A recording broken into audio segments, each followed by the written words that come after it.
Bienvenue à vous, je suis ravie de vous retrouver sur T18, l'endroit où on va décrypter ensemble ce monde des médias en pleine révolution. Au sommaire de cette 8e émission, nouvelle saison des traîtres la semaine prochaine sur M6. On vous emmène dans les coulisses de ce jeu psychologique avec deux des candidats de cette nouvelle saison, Isabelle Morini-Bosque et le comédien Issa Doumbia. Ils seront avec nous. Quelle série, quelle fiction allez-vous voir sur les écrans dans les semaines qui viennent? On va tout vous dévoiler tout à l'heure à l'occasion du festival Sérimania. On va recevoir le boss du cinéma et des fictions internationales de France Télévisions, c'est Manuel Alduy. Infos, coulisses, décryptage, Pure Média L'Hebdo, c'est parti.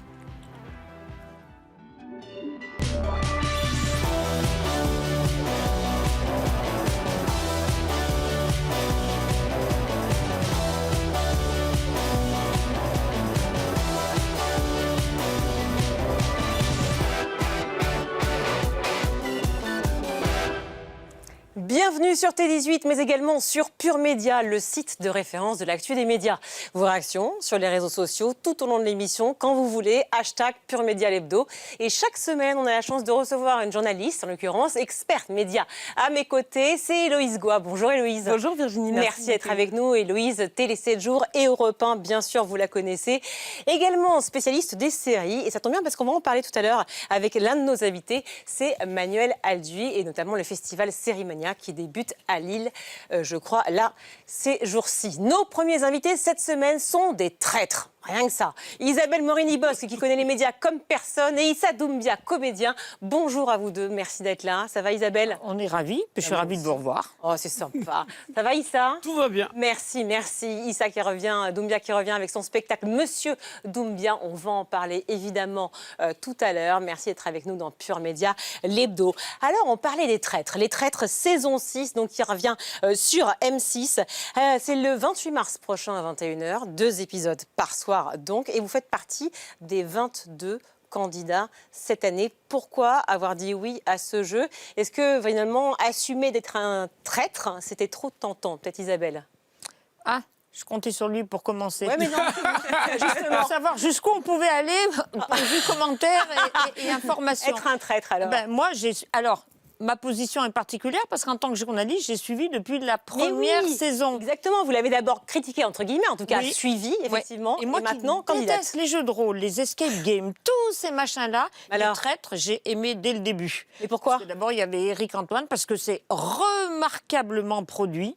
Mais remarquablement produit, Ouais. et que ça se suit comme une fiction. Puis que sur tous les candidats, il y en a qu'on aime, il y en a qu'on n'aime pas, et on se dit, tiens, comment il va être celui-là? Qui t'aime pas? Dis des noms. Dans la première saison, ça tombe bien, parce que j'ai oublié qui a démarré. Non, dans notre saison. Vous étiez plus franche d'habitude, Isabelle. J'espère que vous garderez votre Dans la première saison, j'ai catchitude. vraiment, parce que je finis par mélanger les saisons quand j'en parle.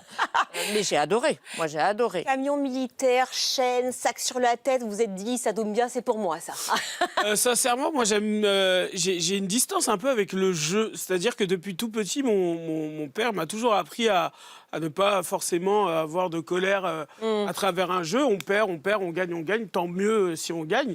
Et du coup, je me suis dit, pourquoi pas essayer d'aller tenter cette expérience chez les traîtres. Et l'expérience, du coup, j'ai bien aimé, même si je suis resté 2 jours. Dans cette expérience. Mais, Pas tout. Dévoilez pas tout. je veux vous dire qui sont les vrais traîtres. Non, mais le tournage dure pas 2 jours. 2 jours pourquoi? Non, 2 jours parce que je suis sorti. Je suis sorti au bout de 2 jours. Il balance. C'est ça, Pure Média L'Hebdo. Il ment mal, c'est pas une femme. Hein. Ah, un jeu donc psychologique, rythmé par des mensonges, des manipulations. Peut-être que vous allez pouvoir nous rappeler un peu le concept et peut-être quelques nouveautés, Héloïse Goua. Et oui, le principe reste le même. Des célébrités sont réunies dans un château. Parmi elles, quelques traîtres sont désignés par Éric Antoine.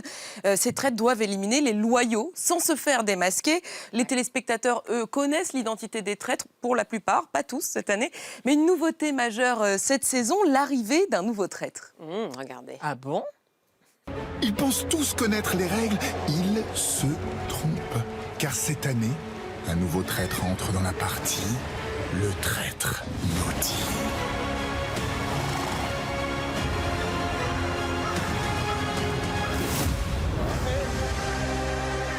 Et qui dit traître maudit dit chaos. On a voulu m'avoir. Mais ça me rend folle. Tu m'agaces.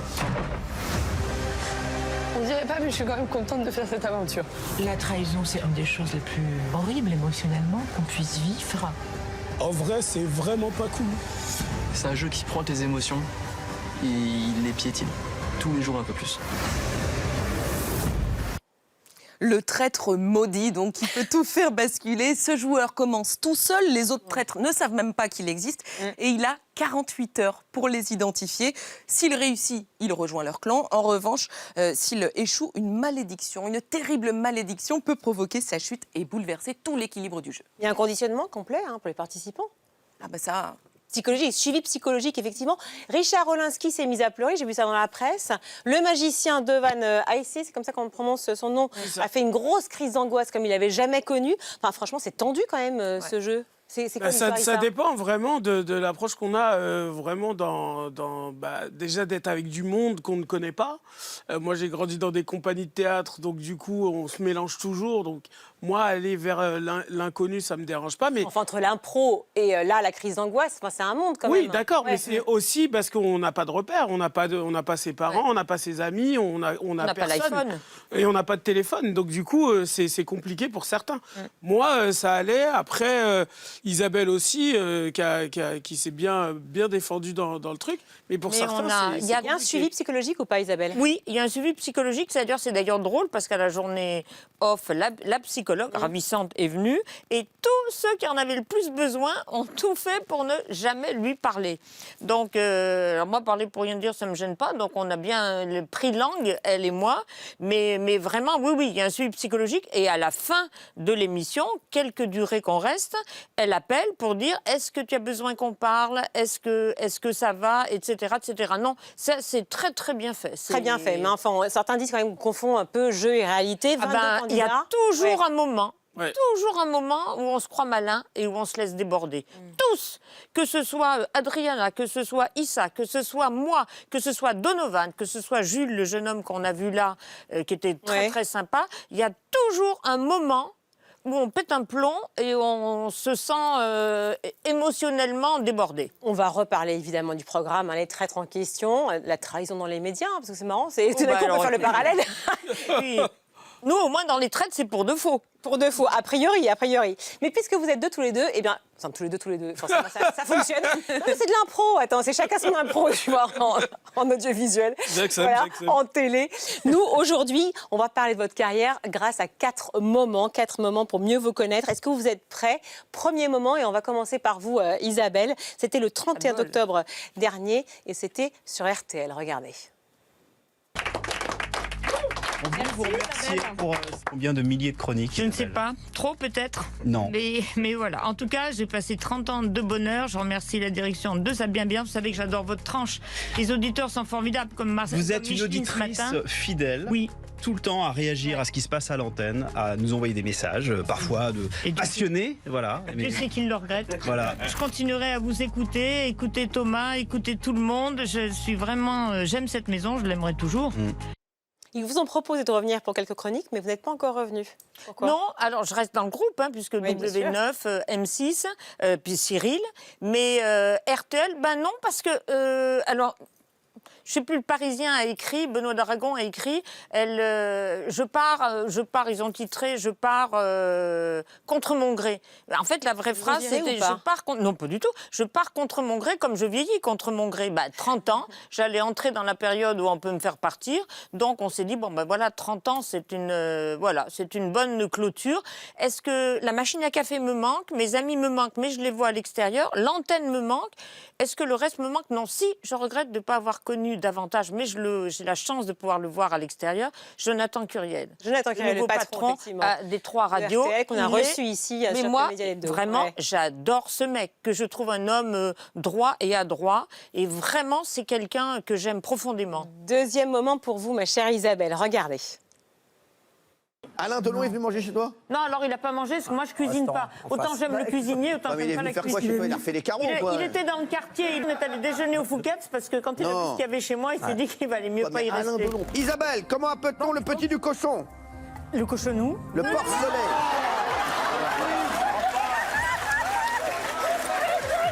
Je vais vous poser la première question. Si vous répondez bien, ça ne tourne pas. Si vous répondez mal, ça tourne et ça tournera de plus en plus vite, d'accord? C'est la A, ça tourne doucement, doucement.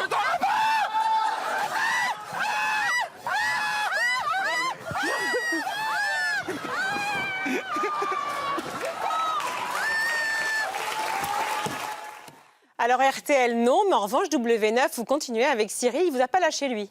Non, il m'a pas lâché, je l'ai pas lâché non plus, mais on révisait l'autre jour le somme de choses que j'ai faites avec lui, une course de chien de traîneau, avec un monsieur de C'est Las soft pour lui, Vegas. ça. C'est soft pour le Cyril, ça. Alors, oui, c'est soft pour Cyril. Las Vegas, où ils m'ont abandonné en pleine rue avec les voitures tout autour, ils avaient enlevé la clé de voiture. J'ai absolument tout fait avec Cyril, y compris ce que j'avais dit que je ne ferais jamais. C'est l'homme qui arrive à vous faire faire ce que vous aviez juré de ne pas faire. Et ça a exaspéré mon mari qui me disait « J'ai jamais réussi à te remettre sur des skis, par exemple, et Cyril te demande et t'y vas. » Cyril l'a fait. Ben, de fait, oui. Dieu. C'est Héloïse. Son nouveau talk-show Tout beau, tout neuf rassemble autour de 1 400 000 téléspectateurs avec parfois des pics à 1,9 million, des audiences solides pour la chaîne. L'émission, on peut le dire, elle ressemble quand même beaucoup à Touche pas à mon poste. Est-ce que Cyril Hanouna, il a changé depuis C8 ? Eh ben, il a pris 1 an de plus, j'en suis contente. Est-ce qu'il a la même liberté ? Alors oui, il y a un médiateur entre la chaîne et lui, mais tout se passe vraiment très très bien. Et alors certains disent qu'il est apaisé. En tout cas, il est toujours aussi vivant et dynamique. Il y a des têtes qui changent. Du coup, moi, j'y suis un tout petit peu moins souvent, mais je suis toujours dans l'équipe. Et en fait, quand on dit l'émission est presque la même que sur C8, mais c'est exactement ce que les gens voulaient. Si l'émission avait changé en profondeur, les gens ne seraient pas revenus. Mais ils avaient un peu peur quand même sur le groupe. D'ailleurs, vous parlez de médiateur. Ça veut dire quoi, médiateur? C'est un casque bleu? C'est quoi? Ben non, c'est pas du tout un casque bleu. C'est que là, il y a un vrai groupe.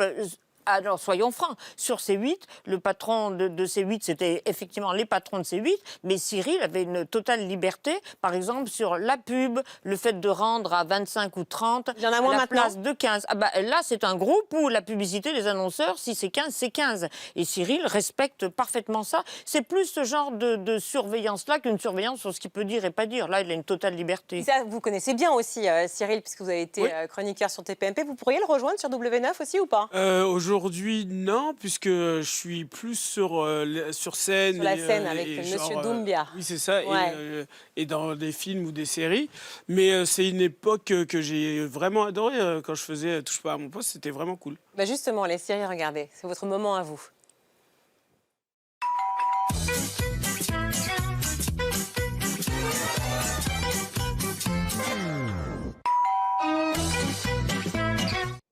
On a envie de dandiner un peu quand on entend. C'est franchement, c'est toujours rediffusé. Mais oui, ça marche toujours. Nos chers voisins. J'adore. Très bon souvenir ou pas? Très bon souvenir, très bon souvenir. Ouais.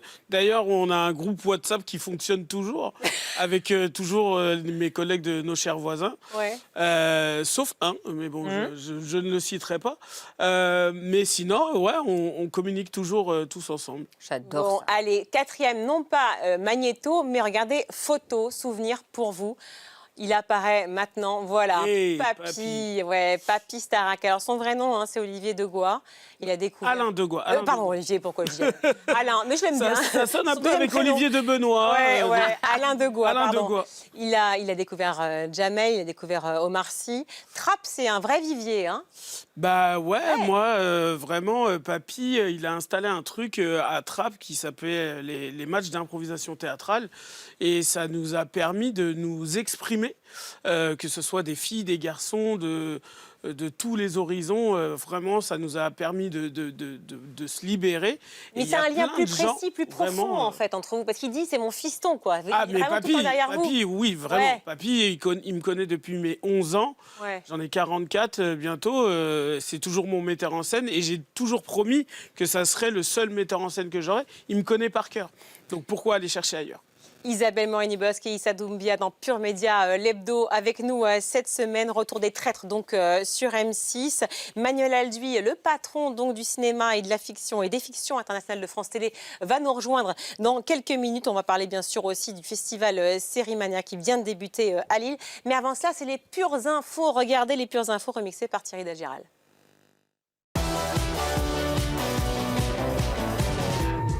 C'est le retour d'un jeu culte.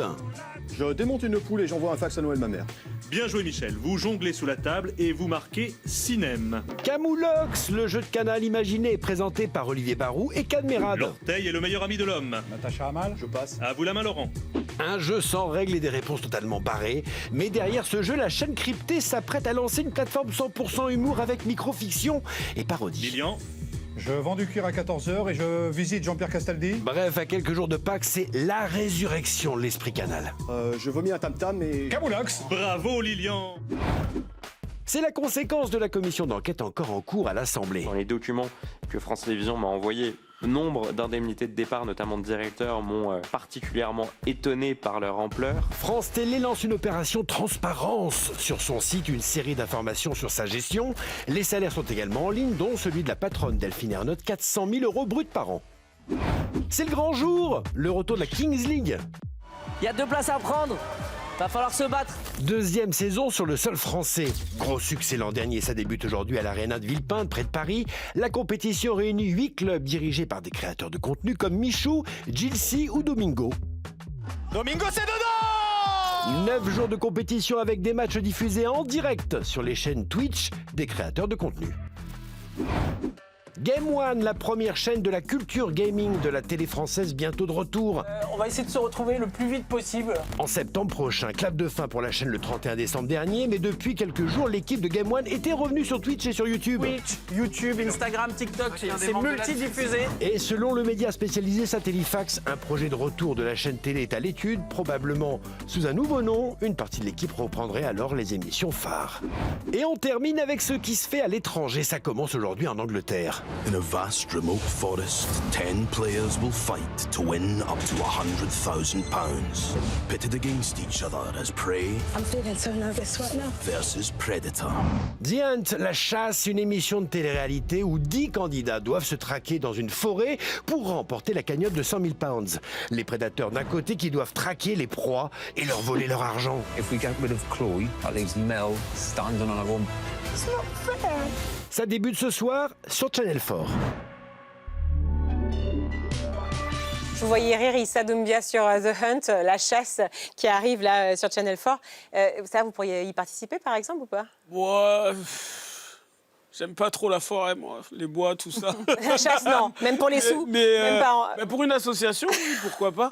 Moi, on sera un bon binôme tous les deux là-dessus, parce que moi, rien ne me fait peur. Les serpents, les animaux. Alors, j'aimerais bien refaire Pékin Express avec toi. Ah ben voilà, c'est lancé. Hein. Ils ont l'info maintenant. Héloïse. On voit beaucoup de jeux autour de la trahison en ce moment. Là, on vient de voir La Chasse. Il y a aussi eu Les Traîtres, bien sûr, Loup-Garou sur Canal+, même Squeezie avec Où est l'imposteur. Qu'est-ce que ça dit de nous, cette fascination pour le mensonge, la manipulation, la trahison? Oh bah c'est la télé, quoi. On est dans le Pyramide l'hebdo, tout va bien. Voilà. Non, mais répondez, ouais. On peut considérer que c'est un exutoire, que c'est... Mais le mensonge, il est partout. Même dans un couple, hein, quand il y en a un qui a plus envie de batifoler que l'autre et que l'autre t'accepte pour être aimable, il est déjà en train de mentir. Juste ou pour acheter la paix sociale, ou pour être simplement gentil.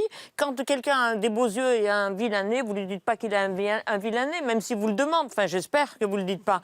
Ben, c'est déjà un petit mensonge social. Donc, entre les petits mensonges et les gros mensonges d'arnaqueurs, c'est un bon entraînement. Les Traîtres, 6e saison qui débute samedi prochain, donc sur M6. C'est un gros enjeu d'audience quand même. 1,2 million en moyenne la saison dernière. C'est difficile le samedi. Hein. Eh oui, c'est difficile. Des jeux, des divertissements à la baisse. C'est notre image de la semaine.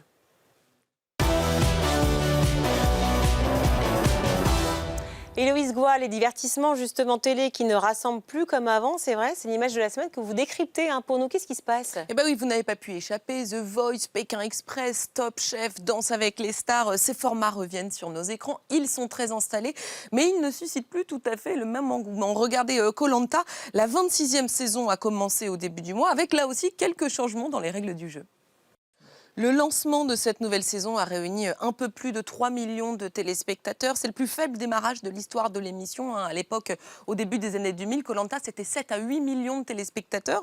Mais cette année, l'émission s'est rattrapée avec plus d'1 300 000 personnes supplémentaires en replay, ce qui veut bien dire que la télé ne disparaît pas, mais elle perd peut-être peu à peu de son statut de grand rendez-vous collectif.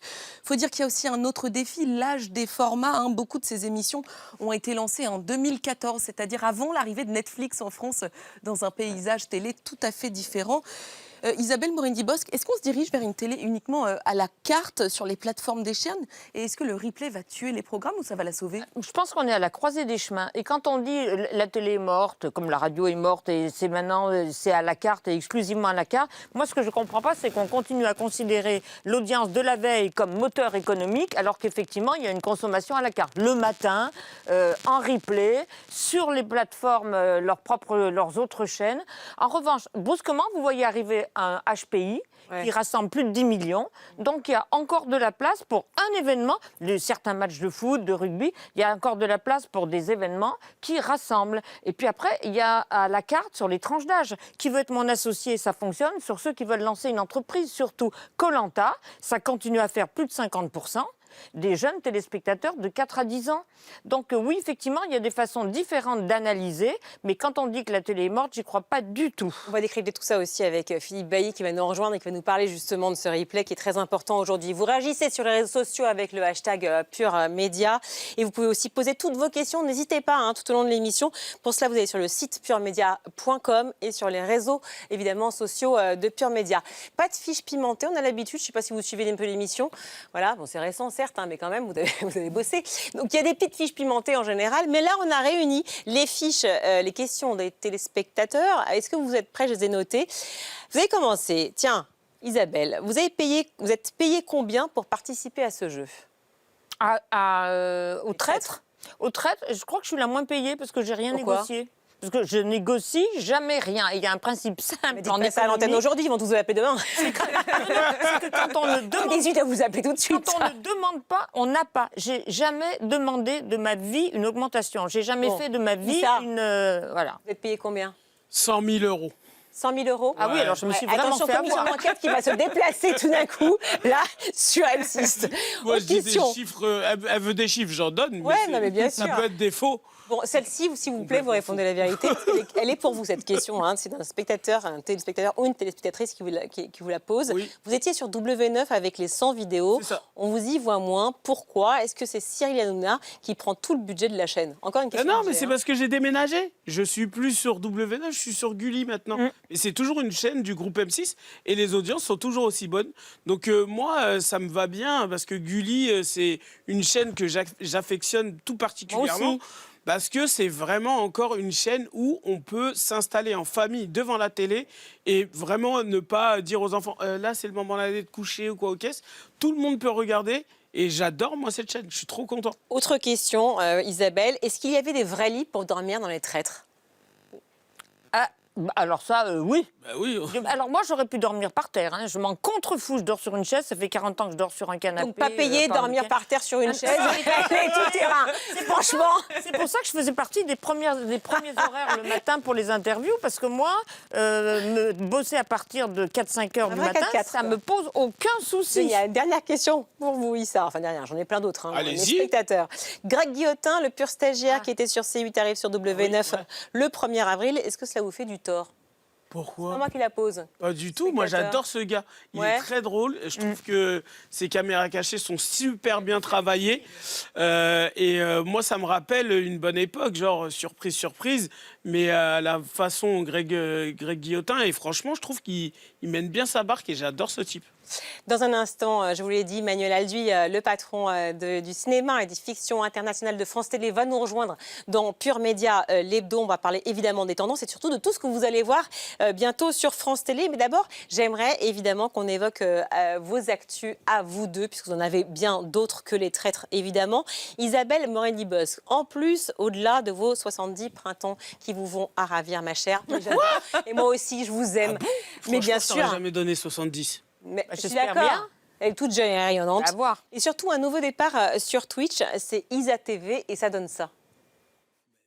Tu sais que depuis des mois, on parle de la réforme des retraites. J'ai toujours pas compris grand-chose, même si je m'en rapproche. Mais toi, ça se calcule comment, la retraite d'un Michel Drucker? J'ai tous mes trimestres depuis 20 ans déjà. Moi. Ah ben je reconnais, il y a des habitués. Yannou 60, Kitsunel 9... et puis je vois des nouveaux, que je connaissais pas, Roulis. Tu t'es un petit peu dépassé quand même. Certains d'entre vous... tu t'es pas un peu dépassé par toutes ces choses modernes autour de toi? C'est dingue, hein. C'est fou, hein. Je le dis aux Chatounet, et après on va regarder déjà les messages qui sont arrivés. C'était tes copains? Non, c'est des gens qui sont Tu les appelles abonnés. les chatounets? Oui. Bah, chatounets. Parce que je les aime beaucoup, parce que je les découvre. Pourquoi être allée sur ce réseau numéro 1 des streamers, Isabelle? Parce qu'on me l'a demandé. Donc, moi, je suis la doyenne sur Twitch. En fait, c'est le gimmick de l'émission. Parce qu'on me l'a demandé. Oui, Voilà, ce que j'ai fait, c'est parce qu'on me l'a demandé et que les gens pensaient que j'étais capable de le faire. Des décideurs, des diffuseurs. Là, c'est 2 jeunes producteurs qui m'ont demandé de le faire. Alors là, il se trouve que comme ils ont beaucoup de travail, on va changer de producteur et qu'on va être supporté, entre guillemets, à tous les sens du terme, par Charlie et Lulu. Charlie et Lulu, et que j'adore, que j'aime Plus de infiniment. liberté quand même sur ces réseaux-là ou pas? Ah ben, on n'a déjà Vous en pas avez déjà pas l'Arcom. mal avant, non? On n'a pas l'Arcom. Oui, donc je viens d'une émission où on a et même les temps de parole, c'est une chierie à calculer et tout en période politique. Et là, on échappe à ça quand on est sur les réseaux, sur les plateformes, les machins comme ça. Héloïse. Bon, pour l'instant, ça vient de commencer. Isa TV, on peut le dire, c'est encore assez confidentiel. Le premier live, c'était moins de 20 spectateurs sur Twitch. En revanche, les replays on a beaucoup plus d'abonnés sur maintenant. YouTube, bien sûr, font plusieurs milliers de vues. Comment ça fonctionne concrètement? Est-ce que vous avez un sponsor? Est-ce que vous êtes rémunéré? Pas du tout. Alors, là, encore une fois, moi, je n'ai pas besoin d'argent. Je ne parle jamais de ça. Donc, j'ai un ami qui est devenu mon agent. Mais c'est évident qu'on monétise. Ça, j'ai compris qu'on ne monétisait pas tout de suite. Mais en revanche, effectivement, on m'a dit, tu verras, sur Twitch, tu peux avoir que 4 abonnés au départ. On en a infiniment plus. Et c'est vrai que la production...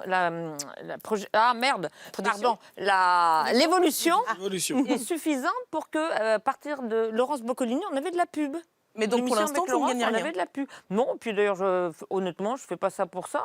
Je fais ça parce que j'aime les gens que je reçois. On va recevoir Issa, il m'a promis, il a juré, il a écrit. Oh, mais donc voilà, on s'amuse et on s'amuse vraiment pendant 2 heures. Parce qu'on vous l'a demandé, non? J'espère bien que vous viendrez et parce qu'on me l'a demandé. J'espère bien que vous viendrez. Bien sûr, je viendrai. Évidemment, vous savez, ma chère Isabelle. Je viendrai parce que tu me l'as demandé. Voilà. Comme toi, bon. Votre actu à vous, mon cher Issa, c'est ce spectacle dont on parlait tout à l'heure, avec lequel vous parcourez la France. Monsieur Doumbia, extrait. Moi, je me réfugiais dans la bouffe et j'avais ma recette à moi. Nuggets, camembert, mayo, Nutella. Il y a des gens qui me jugent. Personne dans le showbiz a ce tarif-là. C'est parce que je crois en toi. Allez, on se revoit quand vous êtes riche. Franchement, force à toi, on t'adore de ouf avec ma mère, je te jure, ça me fait tellement plaisir de te voir. Maître Gims, la vache, putain. Qui suit les traces de son père apprend à marcher comme lui. Maintenant, c'est toi, Monsieur Doumbia.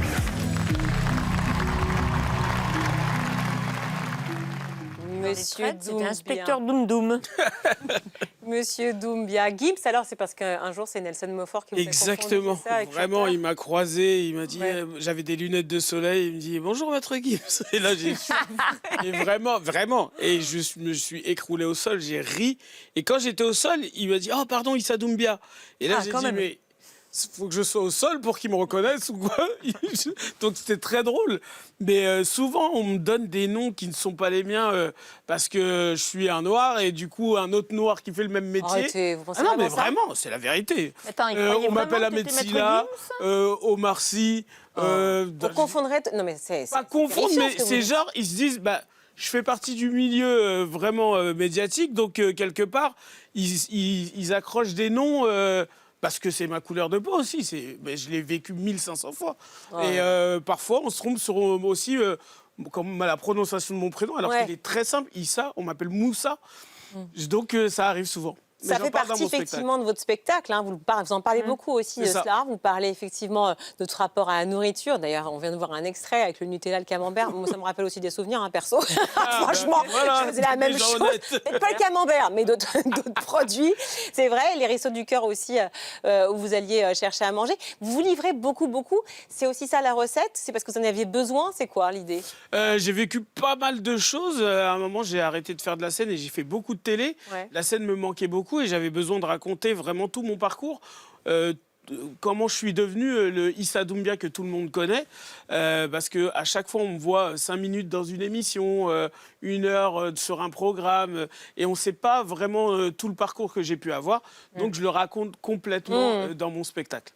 1er avril à Mérignac, 7 avril à Toulouse pour aller voir Monsieur Doumbia qui est avec nous aujourd'hui mais qui vous retrouve évidemment très vite, tous les deux dans Les Traîtres donc sur M6 dès samedi prochain.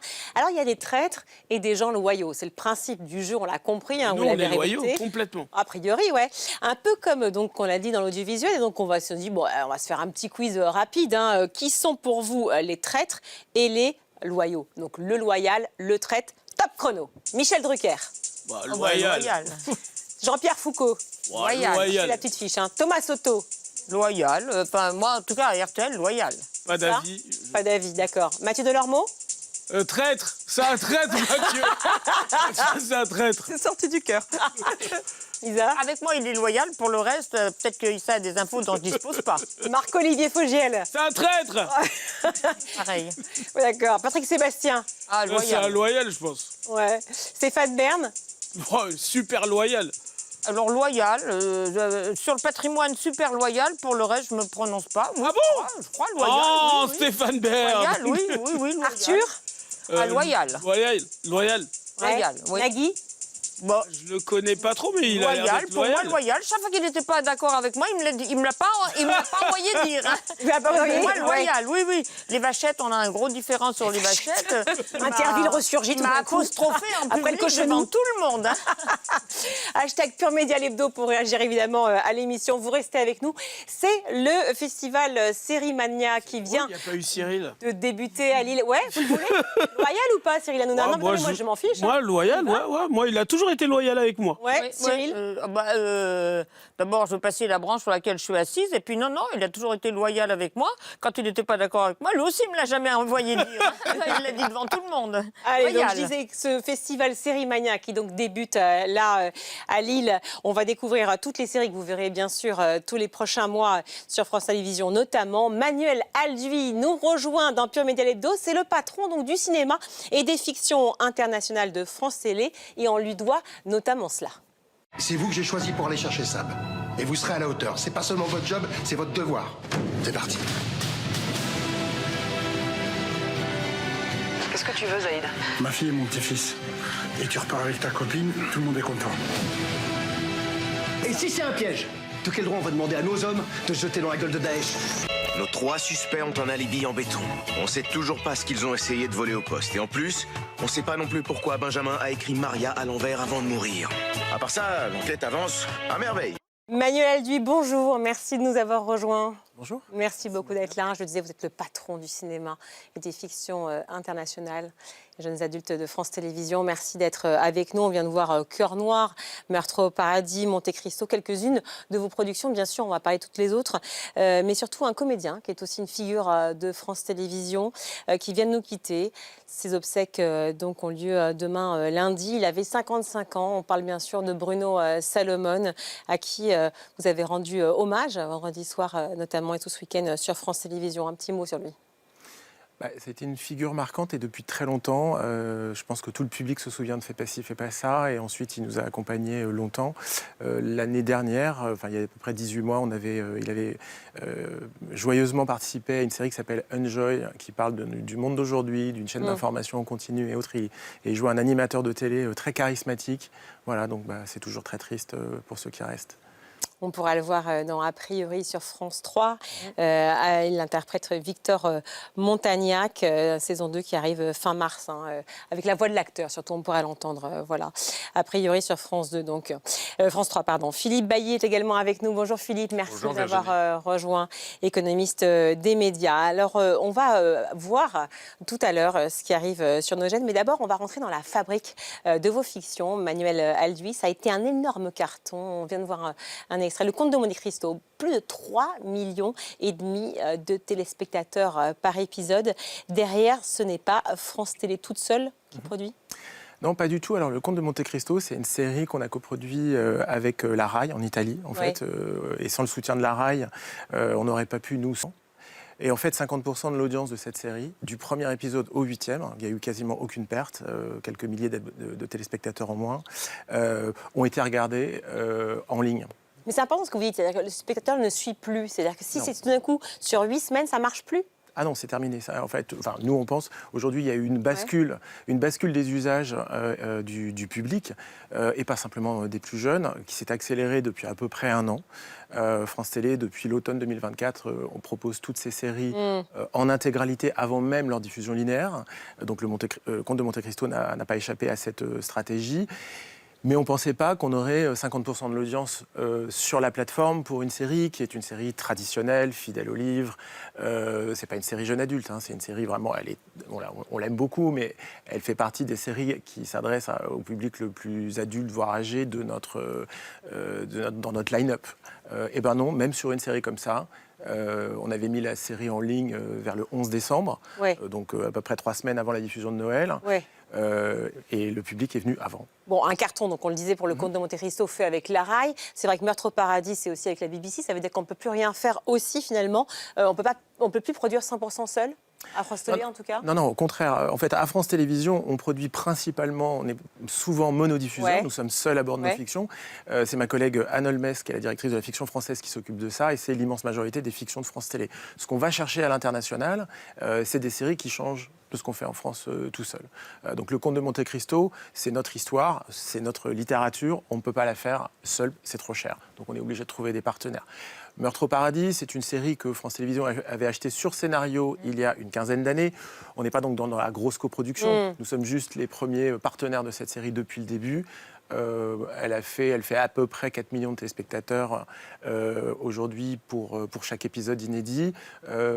Et on a d'autres exemples comme ça, mais qui sont des exemples atypiques où l'étranger ou les plateformes nous aident à avoir des propositions différentes. Philippe Bailly.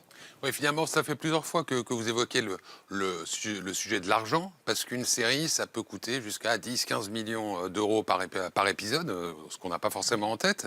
Quand, dans la même année, vous devez faire 150 millions d'économies au niveau du groupe France Télévisions, mais que vous devez continuer à honorer 500 millions de dépenses vers la production audiovisuelle, vers le cinéma, comment vous faites ? Enfin, c'est un peu la quadrature du cercle, non ?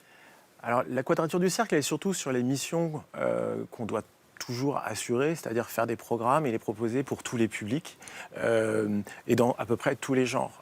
Mais on sait qu'à cause du plan d'économie qu'on doit mettre en place, on ne va pas dépenser 500 millions. On a déjà annoncé qu'on allait significativement baisser l'argent investi dans la création. Par exemple, c'est moins cher de racheter un vieil épisode de Meurtre au paradis que d'aller sur parce qu'il y a 2 spin-offs de Meurtre au paradis que nous avons aussi achetés. Voilà, donc on est en train de faire ces arbitrages. Il se trouve malheureusement pour le secteur, pour ne pas rester optimiste jusqu'au bout, on est dans un crunch général, si je puis dire. En fait, il n'y a pas que France Télé. Nos concurrents privés, TF1, M6, ont aussi des difficultés liées aux recettes publicitaires.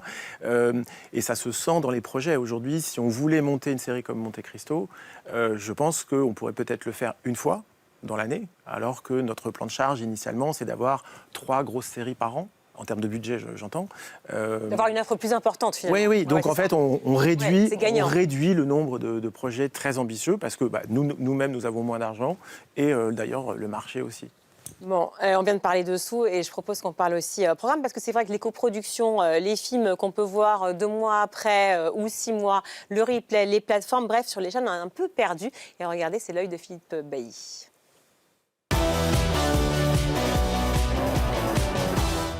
Alors avec Manuel Alduy, justement, on parle film, on parle série, évidemment cinéma aussi, on y viendra dans quelques instants. Et vous nous répondez, mon cher Philippe, on en a parlé un petit peu avant l'émission, chronologie des médias. Alors moi, du coup, je me demande si vous ne plombez pas un peu l'ambiance. Écoutez, absolument, mais c'est le cas aussi pour Manuel Alduy, parce que c'est son quotidien, mais vous allez voir, ça peut être aussi concret. Prenez les Oscars de dimanche dernier. Une bataille après l'autre, 6 Oscars. Si vous l'avez loupé en salle, vous avez une session de rattrapage le 27, à partir du 27 sur Canal. Et ça sera 6 mois et 3 jours après la sortie en salle. Le chiffre important, c'est 6 mois. Le Avatar, Avatar numéro 3 de Feu et de Cendre, 2 prix techniques moins prestigieux. Il faudra attendre jusqu'au mois de septembre pour le voir, 9 mois après la sortie en salle. Et là, cette fois, ça sera sur Disney+.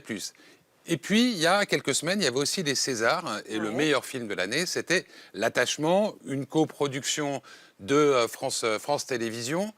Et il faudra attendre jusqu'à Noël prochain pour peut-être le voir. Et ça sera 22 mois après la sortie en salle. La chronologie des médias, c'est ça. Ah oui, je la vois, la chronologie des médias. Effectivement, les professionnels... c'est quand même un truc assez logique, hein. On le voit, et puis il y a du temps, avec des fenêtres qui s'ouvrent plus vite que ceux qui ont contribué. Enfin bref, un financement assez fort. Vous êtes d'accord avec cette version, Manuel Alduy, est-ce que vient de dire Philippe Bailly ? Alors, moi j'ai travaillé longtemps à Canal+, donc j'étais très content qu'on soit les premiers diffuseurs des films sur lesquels on investissait à l'époque. Et à l'époque, parce que c'était il y a longtemps, l'offre audiovisuelle générale, elle était beaucoup plus restreinte. Par exemple, il n'y avait pas encore Netflix en France, etc. Aujourd'hui, nous, les chaînes gratuites, on est les derniers, les plus tardifs à diffuser. Donc c'est vrai qu'on a du mal à revendiquer un film. Pourtant, l'attachement, c'est une copro, comme vous l'avez rappelé. On a eu énormément de récompenses au César dernier. Et on a du mal à s'attribuer là où pourtant on dépense beaucoup d'argent. L'argent qu'on dépense dans le cinéma français par programme, désolé de parler tout le temps argent, mais ça nous obsède un peu, c'est assez sensible. Ouais. Ce que je crois surtout, c'est qu'aujourd'hui, le public, il n'y comprend rien. Et on a besoin, pour le public, d'avoir des repères. On parlait des séries tout à l'heure. La série Cœur Noir, que vous avez mentionnée dans votre magnéto, on n'avait pas les mêmes droits de vidéo à la demande gratuite. Donc on n'a pas pu la mettre en ligne comme on a fait pour Monte Cristo. Qu'est-ce qui s'est passé ? On a eu un tiers d'audience en moins par rapport à la saison précédente de Cœur Noir. La saison 2 est excellente. Je vous invite à la regarder ailleurs, parce que je n'ai déjà plus les droits. Et évidemment qu'on reçoit des courriers de téléspectateurs, des emails de téléspectateurs, des interpellations sur les réseaux sociaux en nous disant « je ne comprends pas, le programme n'est pas encore arrivé ». Bon, c'est pareil pour la chronologie des médias, c'est « je ne comprends pas, vous avez dit que vous aviez l'attachement, quand est-ce qu'il arrive sur France.tv ?» Et donc le public, il ne comprend pas grand-chose. La chronologie des médias, c'est très abstrait pour le public, et on en l'a vu, c'est en même temps des enjeux concrets. À la fin, pour un film qu'on a peut-être loupé en salle, on ne sait pas sur quelle chaîne on va pouvoir le voir, chaîne ou plateforme, parce que tout le monde n'a pas les mêmes droits, tout le monde ne diffuse pas tout. On ne sait pas quand, à quel moment. Bref, à un moment où le cinéma a du mal, par ailleurs, à retrouver son niveau d'entrée d'avant le Covid, est-ce qu'une offre attractive, c'est pas comme aussi une offre simple et qu'on peut comprendre ? Oui, mais alors pour défendre la chronologie, cette chronologie, elle existe parce que les producteurs essayent de donner des places aux investisseurs, donc les diffuseurs, de leurs films, dans leurs films, suffisamment attractifs pour qu'on ait, nous, envie de dépenser. Moi, si on me dit, viens, mets de l'argent dans mon film, tu l'auras dans 5 ans, ça m'intéresse pour France Télévisions moins. Si on nous disait, comme c'est le cas par exemple pour Monte Cristo, Monte Cristo, la chronologie était très simple, il n'y a que France Télé en France. Bon, on était très simple. Mais nous sommes parfois avec des plateformes, il y a une série Lucky Luke, on a accepté que Disney l'ait d'abord, elle arrivera ensuite sur France Télé, on fait tout un marketing là-dessus. Donc, elle nous permet de financer les films, la chronologie. Et c'est un peu l'articulation difficile à mettre en place entre les attentes du public et les besoins de financement des films qui nécessitent plusieurs diffuseurs. Allez, on continue en ce moment, donc on l'a dit, hein, c'est le festival Série Mania. Le festival, c'est un peu le festival de Cannes, en gros, des séries, pour ceux qui ne connaissent pas. Quelles sont les séries marquantes à venir ? Morgane Pearson a posé la question à la patronne de ce festival, c'est rien que pour vous.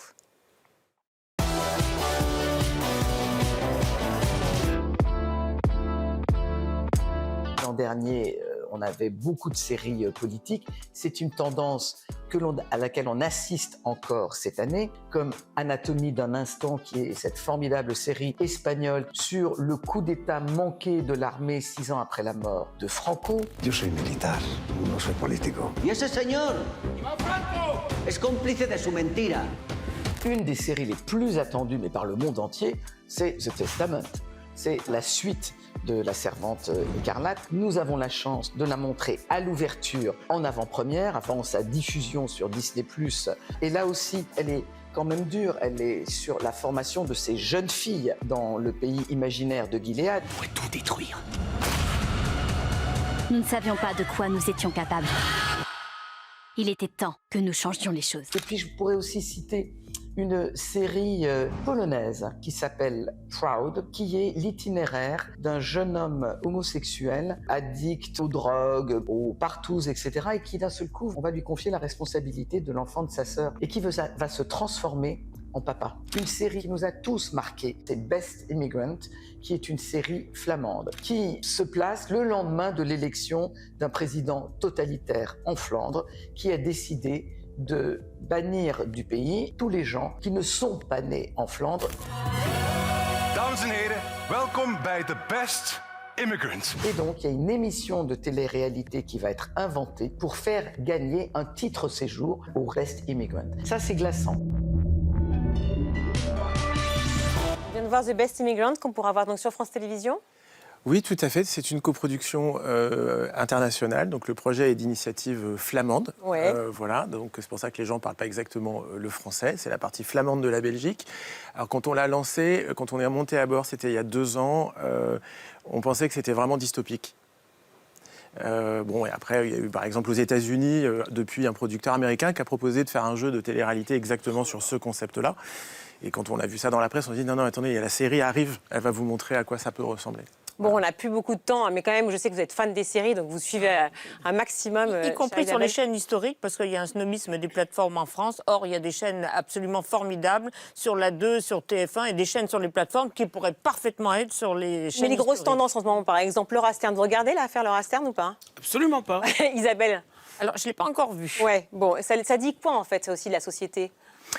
L'affaire Laura Stern, une série qui cartonne. C'est une série on a régulièrement des fictions sociétales en fait, qui s'emparent d'un fait de société avec après un mode narratif qui va être le thriller, le suspense ou autre. Et on se rend compte que peu importe la dureté du sujet, mais c'est un peu pareil dans le cinéma français, peu importe la dureté du sujet, quand il y a de l'authenticité dans l'histoire, de la précision, en fait, le public vraiment suit de façon massive. On parlait des coproductions avec les plateformes. Alors très rapidement, voilà ce qu'on va voir sur France Télé bientôt. Lucky Luke déjà, ça commence sur Disney+, là je crois que c'est demain. Mais c'est quand sur France Télé? Oh, on laisse le temps. Emmanuel, non, on laisse le temps à Disney+ de bien profiter de la série. On est très content qu'ils soient à bord. Disney l'a pris pour l'ensemble de l'Europe. C'est grâce à eux que ce projet qui est né chez France Télé a pu se monter. Et donc nous, ça sera la saison suivante. Rallye 82, en revanche, que vous produisez avec HBO. Alors, Rallye 82, on est avec HBO et avec la ZDF. On a eu besoin de 2 partenaires. On va un peu dévoiler des choses à Série Mania avec HBO Max. Et ça sera une série également plutôt pour la saison prochaine, puisque HBO Max va être le premier diffuseur en France. Autre série, et je suis ravie de l'annoncer aussi, c'est Alice Guy. Dallas et Palace, c'était dingue aussi. Alice Guy. Oui, Alice Guy. Alice Guy, premières images à Série Mania. C'est Bérénice Bejo qui incarne donc le personnage d'Alice Guy, qui est un peu méconnu dans notre histoire en France. C'est une grande saga. C'est celle qui a inventé en fait la fiction dans le cinéma. On parle souvent des Frères Lumière, mais la première qui a créé des histoires de fiction, c'est Alice Guy qui était à l'époque la secrétaire de Léon Gaumont. Et donc on suit ça sur 6 épisodes. Et c'est une série que nous avons également faite avec HBO Max. Oh, ça n'arrête pas. La série 10% qui a été adaptée dans plusieurs pays, qui revient avec un film aussi réalisé par Fanny Herrero. Alors c'est attendu pour la fin de l'année avec un casting assez original. Il y a même George Clooney. Ça revient, mais sur Netflix ça, apparemment. Oui, ça revient sous forme d'un gros film, d'un film assez ambitieux. Et donc sur France Télé ? France Télévisions, quelques saisons après. Isabelle ? Oui, non, c'est vrai que ça, c'est un projet que je trouve extrêmement intéressant. On a souligné la vitalité des séries espagnoles, notamment il y en a eu en ce moment Absencia, qui est violente, qui est super violente, mais qui est passionnante. Héloïse ? Oui, la présence de France Télé à Cannes pour le festival coûte très cher. Est-ce que c'est vraiment utile pour France Télé d'y être alors que les audiences ne sont pas toujours au rendez-vous ? Alors, en fait, oui. D'abord, les audiences sont bonnes. Par rapport à ce qu'est le Festival de Cannes, c'est-à-dire un festival de films que les gens n'ont pas vus. C'était 2 millions pour l'ouverture. Qui verront peut-être pas. Oui, exactement. Mais bon, en fait, l'audience du Festival de Cannes, c'est un ensemble. On a besoin sur les grands genres de France Télévisions, à part la fiction qui est, elle, présente toute l'année, le cinéma, mais aussi le sport, d'avoir des moments où on peut mettre un gros coup de projecteur. Donc le Festival de Cannes pour France Télé, c'est pas la cérémonie d'ouverture et de clôture, c'est ça, mais c'est aussi un C'est à vous qui parle de plus de cinéma à ce moment-là. Nous, on propose au public à peu près une 30 à 40 films sur notre plateforme pendant le Festival de Cannes. Et c'est en ça que ça s'insère dans notre mission. Notre mission, c'est de donner du grand cinéma pour le grand public. Parfois des films très pointus. Je vous coupe, Manuel, parce qu'il faut qu'on y aille. C'est les purs recos chaque semaine dans Pure Média l'Hebdo. C'est remixé par Thierry Dagiral.